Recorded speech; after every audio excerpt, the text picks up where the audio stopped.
Class 10 এর ছাত্রীরা আজকে এই পড়াটা যেটা হয়তো তোমরা আগে পড়েছো পৃথিবীর বিভিন্ন তাপমণ্ডল বা হিট বেলস এই জিনিসটা পড়বো একটা রিভিশন রিডিং হিসেবে আমরা পড়বো। তো বোর্ডেতে আমি একটা গ্লোব এঁকেছি, তার সাথে কিছু আমি হরাইজন্টাল লাইন বা সমান্তরাল লাইন টেনেছি যেগুলো পৃথিবীর তাপ বলয়গুলিকে নির্দেশিত করবে। আগে আগে তোমরা দেখতে থাকো আর মন দিয়ে লক্ষ্য রাখবে জিনিসটা। তাহলে আজকে পড়ার বিষয়বস্তু হচ্ছে পৃথিবীর তাপ বলয়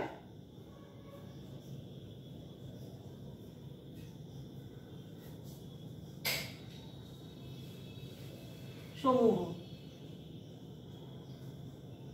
এখন বিষয় হচ্ছে যখনই যেটা পড়বে তার ইংলিশ টার্মটা কিন্তু জেনে রাখবে, আমরা এই জন্যই ভূগোল পড়বো যে পরবর্তীকালে আবার যাতে এই মানে দারুণ এই সাবজেক্টটার মধ্যে আমরা আরো বেশি করে ঢুকতে পারি, গ্র্যাজুয়েশন লেভেলে মানে অনার্স করতে পারি, তারপরে মাস্টার্স করতে পারি। আর এই বিষয়টার সাথে সম্পর্কযুক্ত প্রতিটা বিষয়, অতএব এইটাকে মন দিয়ে এখন বোঝো, দেখবে তোমার নিজের এমনিতেই ইন্টারেস্টটা আসছে। তো সেজন্য ইংলিশ টার্ম যেটা সেটাও আমরা কিন্তু সঙ্গে সঙ্গে অনুধাবন করতে করতে যাব।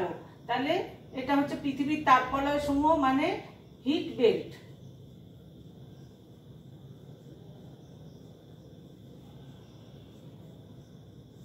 পৃথিবীর তাপবলয় সমূহ। এখন পৃথিবীর তাপবলয় সমূহ পড়তে গেলে একটু আমাদেরকে পিছাতে হবে। আবর্তন পরিক্রমণ আমরা পড়েছিলাম, সেই সময় আমরা দেখেছিলাম যে পৃথিবীটা তার অক্ষের সাথে কেমন ভাবে তেরছাভাবে হেলে থাকে। এরকম 66.5 ডিগ্রি অ্যাঙ্গেলে আমি একটা কাল্পনিক স্কেলটা দিয়ে অ্যাঙ্গেল অক্ষটা দেখাচ্ছি, এইভাবে হেলে থাকে এবং তার সেই হেলে থাকার সঙ্গে সঙ্গে সে নিজের চারদিকে ঘোরে, তার জন্য দিন রাত্রি হয় আর একটা লাইন ধরে সে সূর্যকে কেন্দ্রে রেখে ঘুরতে থাকে। তার জন্য কি হয়, ঋতু পরিবর্তন হয়, তাপমাত্রার প্রভেদ সৃষ্টি হয় পৃথিবীর বিভিন্ন জায়গায়, তারপরে চাপ বলয়ের সৃষ্টি হয়, বায়ু প্রবাহের সৃষ্টি হয়, বায়ু প্রবাহের দ্বারা সমুদ্র স্রোতের সৃষ্টি হয়। এই যে আলাদা আলাদা চ্যাপ্টার হিসেবে যেগুলো পড়ো না, সেগুলো কিন্তু প্রত্যেকটাই তোমাদের একটা সম্পর্কযুক্ত বিষয়, মানে এর সাথে ওর সম্পর্ক আছে। যে জন্য যখনই যেটা পড়বো আমরা একটু ভালো করে গভীরে ডুব দিয়ে পড়বো। বইয়েতে সংক্ষিপ্ত থাকলেও যদি পারা যায় একটুখানি বেশি করে আমাদের পড়া দরকার। তো পৃথিবীর তাপ বলয়, পৃথিবী তাপ পায় কোত্থেকে, কোথা থেকে পায় বলো? পৃথিবীর তাপমাত্রার মূল উৎসই হচ্ছে সূর্য। এখানে একটা আমি কল্পিত সূর্য আমি এঁকে দিলাম। সে কি করে, সারা বছর পৃথিবীকে উত্তপ্ত করে এবং আরো অন্যান্য গ্রহ উপগ্রহদেরকে উত্তপ্ত করে। যাই হোক, সেইটা আমাদের আজকের পড়া না। আজকে যেটা পড়বো যে হিট বলয় কিভাবে সৃষ্টি হচ্ছে, কোথায় কোথায় কি রকমের হিট বলয় আছে, কটা হিট বলয় আছে, সেই জিনিসগুলো আমরা পড়বো। তো এখানে পৃথিবীটাকে আমি কিভাবে ভাগ করেছি, মাঝখানটা অর্থাৎ নিরক্ষরেখা, নিরক্ষীয় অঞ্চল যেটা, সেটাকে 0 ডিগ্রি সবাই জানি আমরা। তারপরে কর্কট ক্রান্তি বৃত্ত, এই যে ভাঙা ভাঙা একটা লাইন দেখা যাচ্ছে, উত্তর কর্কট ক্রান্তি, এটা হচ্ছে কর্কট ক্রান্তি রেখা অর্থাৎ উত্তর গোলার্ধে 23.5 ডিগ্রি অক্ষাংশ। আর দক্ষিণ গোলার্ধে ওই একই রেখা, এই যে এইভাবে ভাঙা ভাঙা লাইনে দেখানো হয়েছে, সেটার মান কত, 23.5 ডিগ্রি দক্ষিণ। এটা নর্থ, এটা সাউথ, দক্ষিণ অক্ষাংশ। তাহলে একটা হচ্ছে নিরক্ষীয় অঞ্চল আর এটা হচ্ছে ক্রান্তীয় অঞ্চল, এটাও ক্রান্তীয় অঞ্চল। তারপরে এটা এই অঞ্চলে 45 ডিগ্রি উত্তর একটা দেখানো হয়েছে, এখানে 45 ডিগ্রি দক্ষিণে একটা দেখানো হয়েছে, এখানে 66.5 ডিগ্রি উত্তর। এটা হচ্ছে মেরু বৃত্তের অংশটা, এটা উত্তর গোলার্ধে 66.5 ডিগ্রি উত্তর আর দক্ষিণ গোলার্ধে 66.5 ডিগ্রি দক্ষিণ। আর একেবারে উপরে 90 ডিগ্রি, উপরেরটা নর্থ আর নিচেরটা সাউথ বা উত্তর দক্ষিণ। তাহলে এইভাবে আমি একটা বেসিক ভাগ পৃথিবীটাকে করে নিলাম। এইবারেতে আমরা দেখব যে পৃথিবীতে নিরক্ষরেখাতে সারা বছর সূর্য লম্বভাবে কিরণ দিচ্ছে। তাহলে আমরা এইভাবে সেটা দেখাচ্ছি যে নিরক্ষীয় অঞ্চলে সূর্য সারা বছর লম্বভাবে কিরণ দিচ্ছে। তো এখানে সূর্য লম্বভাবে কিরণ দেয় বা প্রায় লম্বভাবে কিরণ দেয়। বইতে আবার আরেকটা শব্দ লিখেছে প্রায় লম্বভাবে। কেন প্রায় লম্বভাবে শব্দটা বললো বলো তো? প্রায় শব্দটা মানে কি, এই যে অক্ষরেখার এই যে কল্পিত অক্ষের উপর অবলম্বন করে পৃথিবী ঘুরবে, তো কখনো উত্তর গোলার্ধ সূর্যের সামনে আসবে, কখনো আবার দক্ষিণ গোলার্ধ সূর্যের সামনে আসবে। তো যখন দক্ষিণ গোলার্ধ সূর্যের সামনে যাবে তখন এইখানে প্রায় লম্বভাবে পড়বে, আর যখন উত্তর গোলার্ধ সূর্যের সামনে আসবে তখন এইখানে অর্থাৎ দক্ষিণ গোলার্ধে প্রায় লম্বভাবে পড়বে। ওই জন্য প্রায় শব্দটা এখানে অ্যাড করা হয়েছে বইতে, তোমাদের ক্লাস 10-এর বইতে। আর সারা বছরই সবচেয়ে বেশি সৌরতাপ, অ্যাডিশনাল সৌরতাপ কোথায় আসে? নিরক্ষীয় অঞ্চলেতেই আসে। তাই আমি প্লাস চিহ্ন দিয়ে দেখিয়ে দিলাম এই অঞ্চলটাকে। যে সবচেয়ে বেশি সূর্যতাপ কোথায় আসে না 0 ডিগ্রির আশেপাশে নিরক্ষীয় অঞ্চলে 23.5 ডিগ্রি উত্তর থেকে 23.5 ডিগ্রি দক্ষিণ পর্যন্ত এই অংশটার মধ্যেই সবচেয়ে বেশি সূর্যতাপ আসে। তো তারপরেতে দেখা যায় যে যত উত্তর দিকে সূর্য যাবে একটা নির্দিষ্ট হারে ওই সৌরতাপটা কমতে থাকবে। এই যত দক্ষিণে আসবে তত, মানে তোমরা যদি পৃথিবীটাকে এভাবে ঘুরে বেড়াতে পারো বা দেখতে পারো, তখন দেখবে যে যত উত্তর দিকে যাচ্ছ 1 ডিগ্রি করে উত্তরে যাচ্ছ, তখন দেখা যাচ্ছে তাপের তাপীয় ফলটা কমছে। এর একটা রেট আছে, 0.28 ডিগ্রি হারে সেলসিয়াস হারে আমাদের তাপমাত্রা কমে। মানে 1 ডিগ্রি উত্তরে গেলে তাপ কমবে কতটা? 0.28 ডিগ্রি সেলসিয়াস। এই রেশিওতে তাপ কমবে। আবার 1 ডিগ্রি দক্ষিণে গেলেও ওই একই রেশিওতে তাপটা কমবে। সেই জন্য আমরা দুই হিমমণ্ডল মানে দুই বিন্দুতে গিয়ে, মেরু বিন্দুতে গিয়ে দেখি তাপ একেবারে তো নেই, বরং এখানে বরফ এখানেও বরফ, দুটোকে হিমমণ্ডল বলা আছে, এটা পরে আসছি। তাহলে প্রথম পাওয়া গেল যে সূর্য পৃথিবীকে উত্তপ্ত করে। কিভাবে করে? পৃথিবীর এই যে মাঝখানটা অর্থাৎ নিরক্ষীয় অঞ্চল এবং তার দুই পাশে দুই ক্রান্তিবৃত্ত অঞ্চল, এই দুই অঞ্চলে পৃথিবী লম্বভাবে এবং প্রায় লম্বভাবে সূর্যতাপটাকে বিস্তার করে। সেই কারণে এই অঞ্চলটাকে আমরা বলবো, এই অঞ্চলটাকে আমরা কি বলবো? উষ্ণমণ্ডল। মানে এর যে ভাগ বিভাগ এগুলো এখন তোমাদের পড়ার দরকার নেই বলে তোমাদেরকে গড়পড়তা এইটুকু পড়তে বলেছে।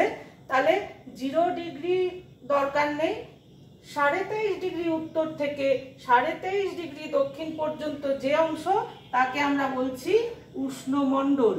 কেন উষ্ণমণ্ডল? তাহলে উত্তরটা কি হবে না, এখানে পৃথিবী এই অংশেতে সারা বছর সূর্য লম্বভাবে কিরণ দেয়, অর্থাৎ সূর্যরশ্মির তাপীয় ফলটা এখানে বেশি, লম্বভাবে এবং প্রায় লম্বভাবে কিরণ দেয়। তাহলে আবার এই তথ্যগুলো তোমরা পড়ে নাও যে পৃথিবীরকে কয়েকটি হিট জোনে বা কয়েকটি তাপ বলয় ভাগ করা যায়। তার মধ্যে প্রথম তাপ বলয় যেটা পাওয়া গেল একদম পৃথিবীর মাঝ বরাবর 0 ডিগ্রি রেখার উত্তরে 23.5 ডিগ্রি উত্তর আর 0 ডিগ্রি রেখার দক্ষিণে 23.5 ডিগ্রি দক্ষিণ রেখা পর্যন্ত যে অংশ, সেখানে লম্বভাবে এবং প্রায় লম্বভাবে, প্রায় বোঝানোর জন্য আমি একটা তির্যক, সামান্য তির্যক একটা দাগ দিয়ে দিলাম, প্রায় লম্বভাবে। তবে এখানে তাপটা পড়ে। সেই কারণে এই 23.5 ডিগ্রি উত্তর অক্ষরেখা থেকে 23.5 ডিগ্রি দক্ষিণ অক্ষরেখা পর্যন্ত যে তাপ বলয় দেখা যায় সেটাকে আমরা কি বলি? উষ্ণমণ্ডল। তাহলে একটাই পেলাম এখন আপাতত যে উষ্ণমণ্ডল। এগুলো সব মনে রেখে দিতে হবে। কেন বলতে? এরপর আবার এই থেকে জলবায়ু পড়তে হবে, এর থেকে বায়ু প্রবাহ, তারপরে আমাদের সৌর স্রোতগুলো, তারপর তাদের ফলাফল, এগুলো সব আসবে এই তাপ বলয় থেকে, বৃষ্টিপাত এগুলো সবই আসবে। এখন এই তাপ বলয়কে বলা হচ্ছে যে আমরা 5টি ভাগে ভাগ করব। প্রথম হচ্ছে উষ্ণমণ্ডল, তো পেয়েই গেছি 1 নম্বর। 2 হচ্ছে আমাদের নাতিশীতোষ্ণ মণ্ডল,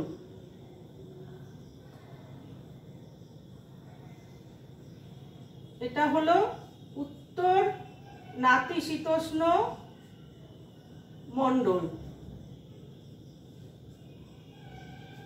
আর এটা হলো দক্ষিণ নাতিশীতোষ্ণ, আমি শর্ট ফর্মে লিখলাম, মণ্ডল। তাহলে পরের এই যে দুটো নাম এন্ট্রি হলো, একটা উত্তর নাতিশীতোষ্ণ মণ্ডল, একটা দক্ষিণ নাতিশীতোষ্ণ মণ্ডল।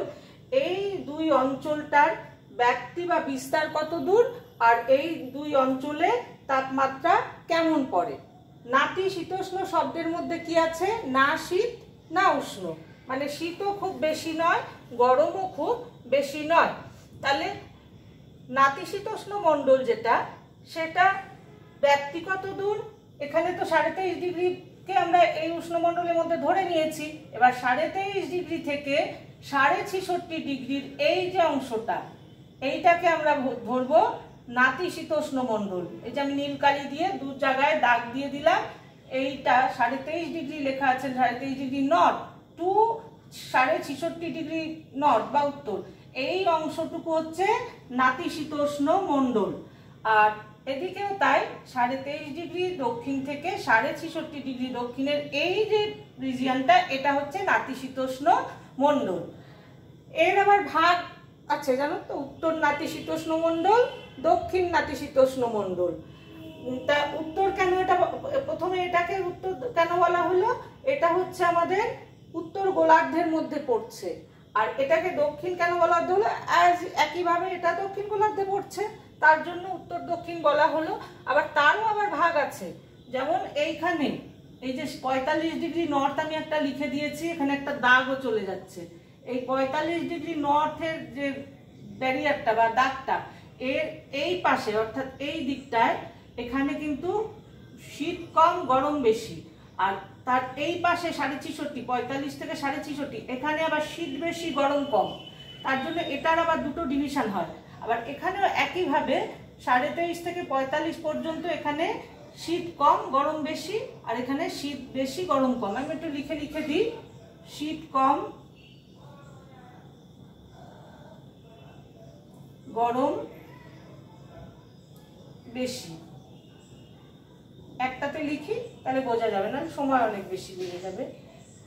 আর এখানে গরম কম শীত বেশি। এইটাকে তোমরা খাতায় কিন্তু ড্র করে নিও, একে নিও, একে একে পড়ো, দেখো বইয়ের কথাগুলো আর লাগবেই না।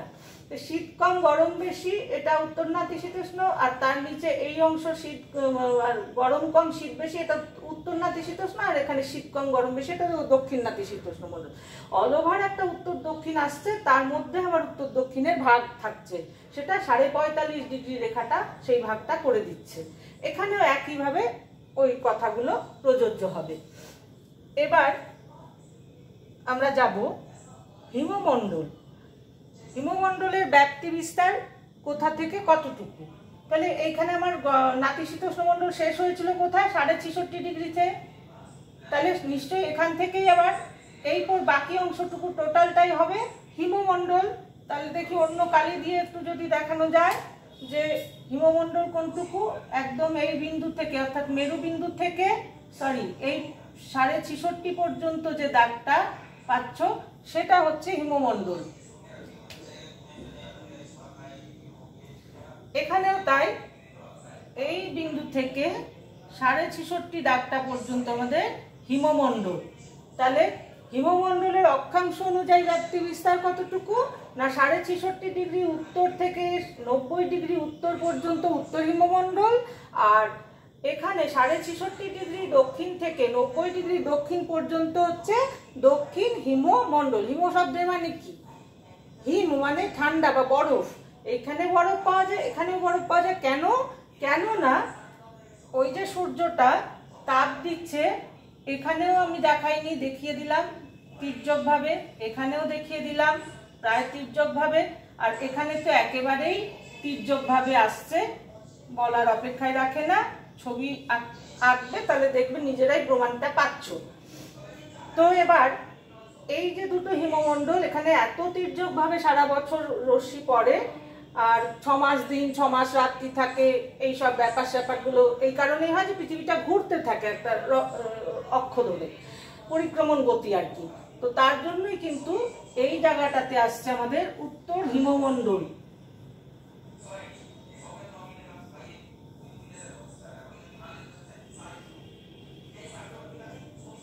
আর এই জায়গাটাতে আসছে আমাদের দক্ষিণ হিমমণ্ডল।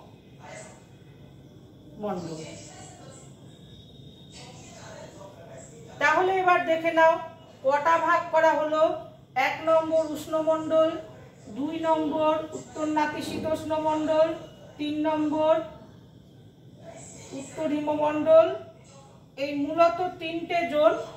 যেহেতু উত্তর গোলার্ধে আর দক্ষিণ গোলার্ধে আমরা নাম্বারিং আলাদা করব, তাই এটা যাবে 1 নম্বরে, এটা যাবে 2 নম্বরে, এটা যাবে 3 নম্বরে, এটা 4, এটা 5।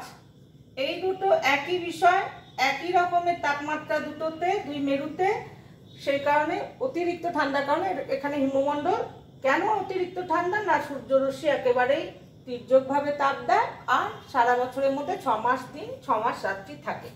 তাহলে মোটামুটিভাবে আমাদের বইয়ের যে বক্তব্য, সেই বক্তব্যটুকু আমাদের পড়া হলো। মানে পৃথিবীর যে হিট জোনগুলি বা তাপমণ্ডলগুলি সেগুলো আমরা পেলাম। এবার যদি এই গ্লোবটাকে আমরা ড্র করে দিই, মানে ডিস্টিংক্ট করে দিতে পারি, আলাদাভাবে চিহ্ন দিয়ে এঁকে দিতে পারি, তাহলে এইখানে যেহেতু এটা উষ্ণমণ্ডলের মধ্যে পড়ছে 23.5 ডিগ্রি পর্যন্ত, তো টোটালটাই আমি অ্যাডিশন করে দিলাম, মানে তাপ অতিরিক্ত পড়ছে, তাই এখানে উষ্ণমণ্ডল এটা চিহ্ন দ্বারা বোঝানো যাচ্ছে।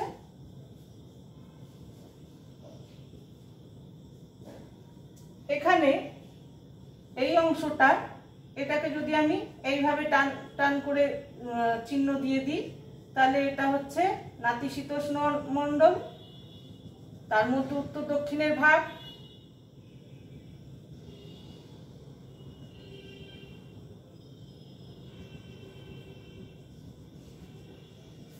এবার যদি এরকম লম্বা লম্বা টান দিয়ে দেখাই, তাহলে এটা হচ্ছে হিমমণ্ডল। এবার বোধহয় একটুখানি বুঝতে সুবিধা আমাদের হবে।